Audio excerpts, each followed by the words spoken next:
YouTube so you can rewatch it later if need be. Today we're going to talk a little bit about Facebook, the business side of Facebook, using it for your insurance agency. I have quite a few tips and ideas I want you to implement, and I'll certainly go through them. But let me kind of just start off with some simple overview stuff. What you're looking at right now is you're looking at my Facebook business page for benefitstore.net. And, you know, I think to give you an overview, this is what I envision for all your agencies. I envision consistent content being put on the pages. So that's, if you had a checklist, that's at the top of the list, that you're consistently posting 5 days a week. So people say, well, why do we want to consistently post? Well, there's two reasons we want to do that. One, we want to stay in front of our current book of business for retention. Obviously, anybody that's been in the insurance industry for a long time understands that the key to any successful agency is retention and touching your clients. You know, back in the day, that may have meant sending out mailers, postcards, cold calls, whatever.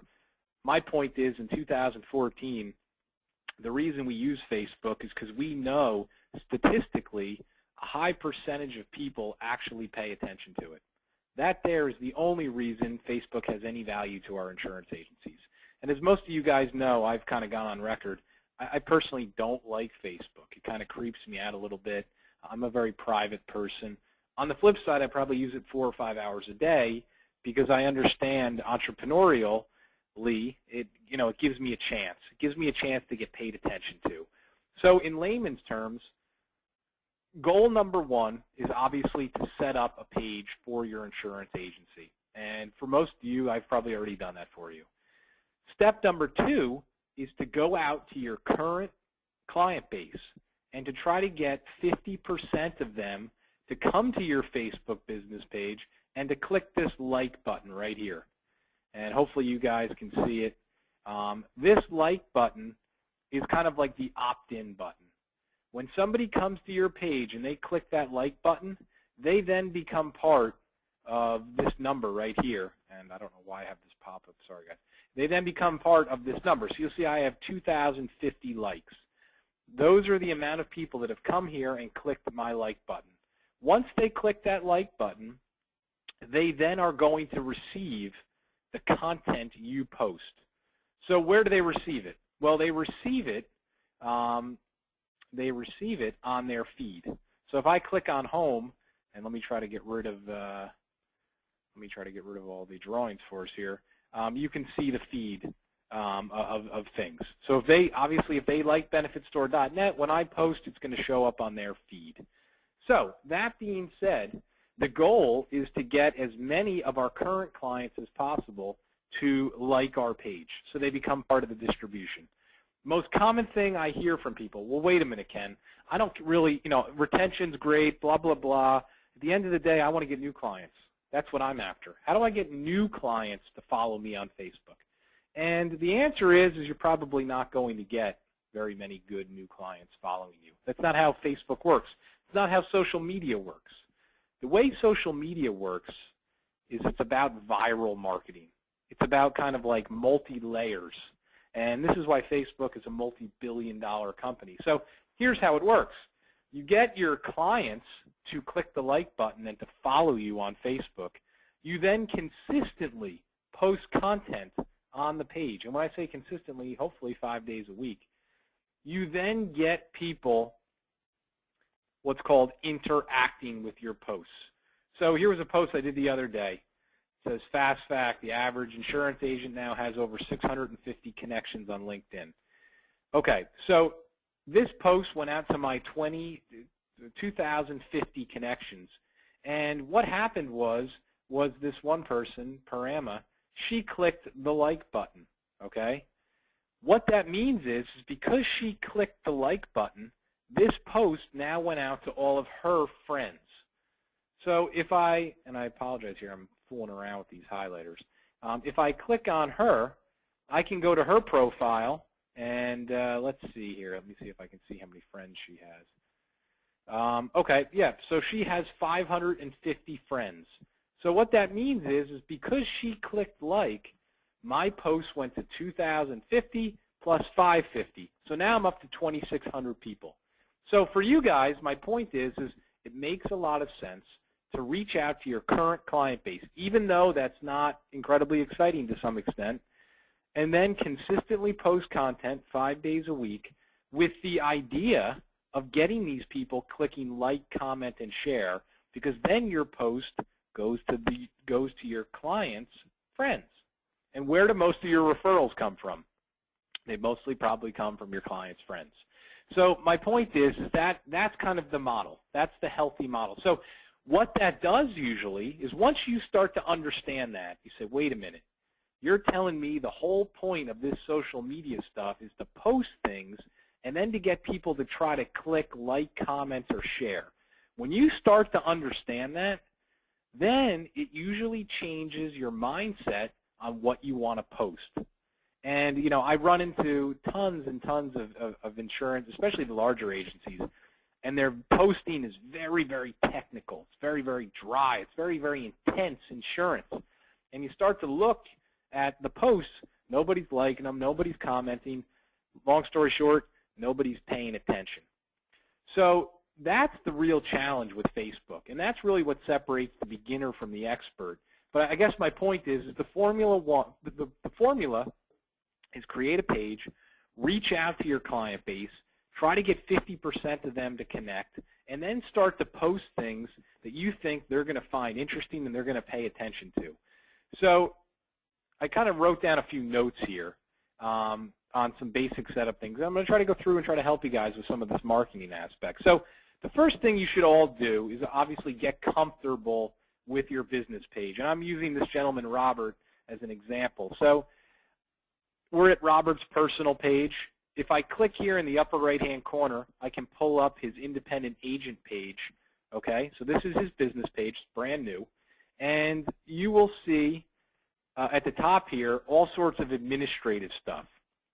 That's good. He's the page administrator. If you click on the Edit Page button and I hit Update Page Info, one thing I want to make sure all you guys have set up, because I see a lot of people who don't, is in the category section, make sure you list your agency as a local business. There is a category for insurance companies. You guys are not an insurance company. You are a local business, and that's important because you're not corporate. You're in the private sector. And Facebook actually search engine optimizes that stuff differently. But long story short, it's important that you list yourself as a local business. So make sure you do that. You know, as I said, your goal is to try to get 50% of your clients within the first year to become fans of your page. You know, and one thing I didn't mention, guys, is, you know, just by getting 50% of your book of business to be paying attention to your posts 5 days a week, I mean, that's not a bad thing. That's a good thing. That is going to help your retention, because you can bet that the other insurance agencies out there are potentially tapping into your clients through viral marketing or through fans of their own.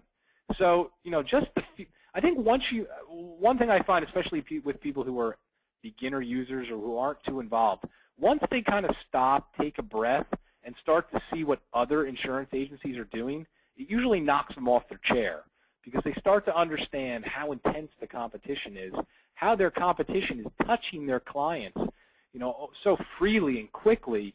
You know, it starts to make a lot of sense to try to do your best to get your client base following you. Again, the only reason we do that, high percentage of people pay attention to it. That's it. There's no magic with Facebook. It could be gone tomorrow. People could all not look at it anymore. But right now, and for the last 6 years, people have been looking at it, and that's why we want to kind of position ourselves. So to become successful, I think you have to do a few things. You have to really market the page. And I kind of put here quarterly marketing. What does that mean? What that means is you have to do some proactive marketing to tell your book of business, to tell your clients about the presence. So one thing you can do, and this gentleman, Robert, kind of just did it, is on your personal page, you can kind of write what I call it a pre-written message. But you can post something just marketing the page, and you'll see he did it. He said, hey, look, if you get a chance, please visit my new Facebook insurance agency page. Click the like button to become a fan. Each day I offer insurance insight, tips, and updates. Just click on facebook.com And if someone clicks on that, they're going to go to his business page and they're going to like it. So that's a very, very, very simple way you can do that. What my point is you should be doing that on a quarterly basis. You should be going to your Facebook personal page and kind of writing up 3 or 4 sentences, just telling people that you have a business page for the agency. Tell them what value it offers and tell them how to become a fan. And, I've kind of mentioned this in the past, and for anyone who's on new, I always say have a pre-written message. What does that mean? That means just have a message in Microsoft Word saved to your computer that is kind of simple and that you're going to use a million times. That way, each quarter, when you go to market your page, you don't have to rewrite it. It's already there. You can just fine-tune it. And again, it should be pretty simple. It should say, it definitely should say go to the page, click the like button, and then what do they get? Insurance insight, tips, and updates, and here's how you go there. Here's the link. So my point is you have to, when you do these things, you want to do it efficiently. So kind of come up with a pre-written message, put it on your computer, go onto your Facebook page, post it on your Facebook page, send it out to all your LinkedIn connections. And then you know what? If you do a newsletter, maybe weekly, quarterly, whatever, have a special newsletter once a quarter where the #1 article is, hey, Bob's Insurance is an innovative agency. We're using social media to keep all of our clients and friends up to date on what's going on with the industry, with our agency, and much more. And that alone, I think, makes you stand out. And to be honest, as a consumer, I'd be much more likely to read that article because social media interests me a lot more than here are some tips on how to prepare your roof for winter. You know what I'm saying? So I guess my point is one, we need to know, we all have to understand to be successful that it's about growing our distribution. It's about getting people clicking this like button. That's the first key. The second key is reaching out to our client base and driving them here to have them opt in and become part of our distribution. The third key is then to post things that, one, are educational and good and politically correct, but two, encourage them to comment and to interact and to like and to share our posts so we can then get in front of our clients, friends, and family. And then four, we know we need to have a consistent marketing presence where we're constantly growing the page. I always ask people, Ken, how'd you get 2,000 fans? Did you do it in like a week? I said, no, it took me 6 years. And it's kind of a constant drip effect where I'm adding, 5 to 10 people a month, 20 people a month, little here, little there, little here. But the one thing I know is the distribution's constantly growing. And when the distribution constantly grows, that means my viral impact keeps getting bigger and bigger and bigger. And it's hard to do, but it's about that consistency. And I think that's the attitude everyone has to have if they want to be in it for the long haul.